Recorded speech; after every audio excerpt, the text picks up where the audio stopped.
Baik semuanya, kali ini saya akan menjelaskan flowchart yang ketiga, yaitu tentang sistem retur penjualan. Saya akan menjelaskan di bagian Departemen Penerimaan Barang dan Departemen Penjualan. Baik, langsung saja. Yang pertama itu Departemen Penerimaan menerima barang yang diretur oleh pelanggan. Nah, nantinya staf penerimaan akan memeriksa dan menyiapkan slip retur barang tersebut.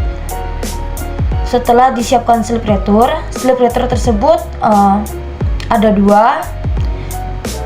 Nah, slip retur yang pertama akan disimpan ke dalam gudang bersamaan dengan barang yang sudah diretur tadinya. Dan slip retur yang kedua akan dikirim ke bagian Departemen Penjualan.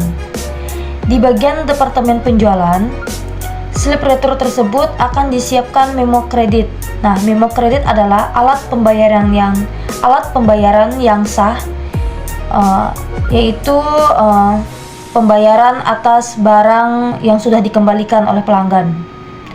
Nah, setelah memo kreditnya jadi, memo kredit nanti akan disimpan ke dalam file atau diarsipkan sebagai barang bukti, dan memo kredit yang kedua akan dikirim ke bagian Departemen Penagihan.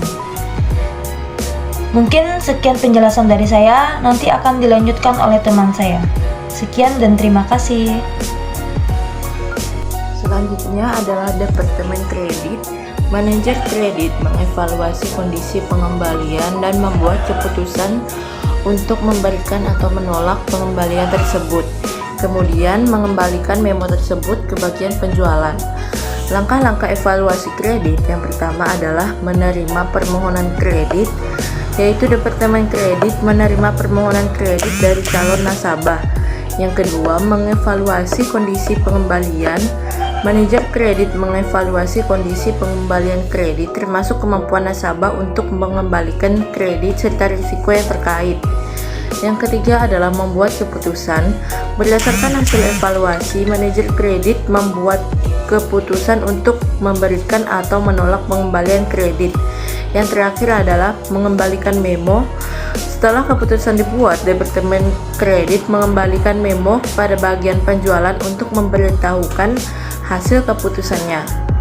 Selanjutnya ada penerimaan memo kredit, yaitu staf penagihan menerima memo kredit dari bagian penjualan. Memo kredit ini menunjukkan adanya pengembalian barang dari pelanggan atau pengurangan tagihan. Selanjutnya ada pencatatan dalam jurnal penjualan. Staf penagihan mencatat transaksi ini dalam jumlah penjualan sebagai entry kontra atau pengurangan dari penjualan. Ketiga ada pengiriman ke bagian pengendalian persediaan. Setelah dicatat, memo kredit dikirim ke bagian pengendalian persediaan. Bagian ini akan memperbarui catatan persediaan karena adanya pengembalian barang. Selanjutnya ada proses pembukuan oleh pengendalian persediaan. Pengendalian persediaan mencatat pengembalian barang ke dalam sistem persediaan. Jumlah barang dalam gudang bertambah sesuai dengan jumlah barang yang dikembalikan. Selanjutnya ada rangkuman dalam voucher jurnal. Pada akhir periode, misalnya bulanan, total pengembalian penjualan dirangkum dalam voucher jurnal oleh staf penagihan. Voucher jurnal berisi ringkasan seluruh transaksi pengembalian penjualan selama periode tersebut. Selanjutnya ada pengiriman ke bagian buku besar umum. Voucher jurnal kemudian dikirim ke bagian buku besar umum. Bagian ini bertanggung jawab untuk memasukkan data ke dalam sistem akuntansi utama. Informasi ini digunakan dalam penyusunan laporan keuangan perusahaan. Saya akan menjelaskan Departemen Piutang Dagang. Yang pertama ada memo kredit. Setelah dari memo kredit ke perbarui piutang dagang. Setelah itu ke buku besar pembantu piutang dagang. Terus dari buku besar pembantu piutang dagang ke ikhtisar piutang dagang AR. Setelah itu ke memo kredit dan akan disimpan ke file. Baik, selanjutnya adalah buku besar umum. Pada buku besar umum yang pertama adalah ikhtisar piutang dagang AR yang ditandai dengan flowchart dokumen. Setelah itu dilanjutkan dengan voucher jurnal. Informasi dari jurnal kredit digunakan untuk membuat voucher jurnal. Setelah dari voucher journal dilanjutkan dengan pembukuan ke akun pengendalian. Pada pembukaan ke akun pengendalian, voucher journal dibukukan ke akun pengendalian di buku besar umum yang ditandai dengan flowchart manual operation.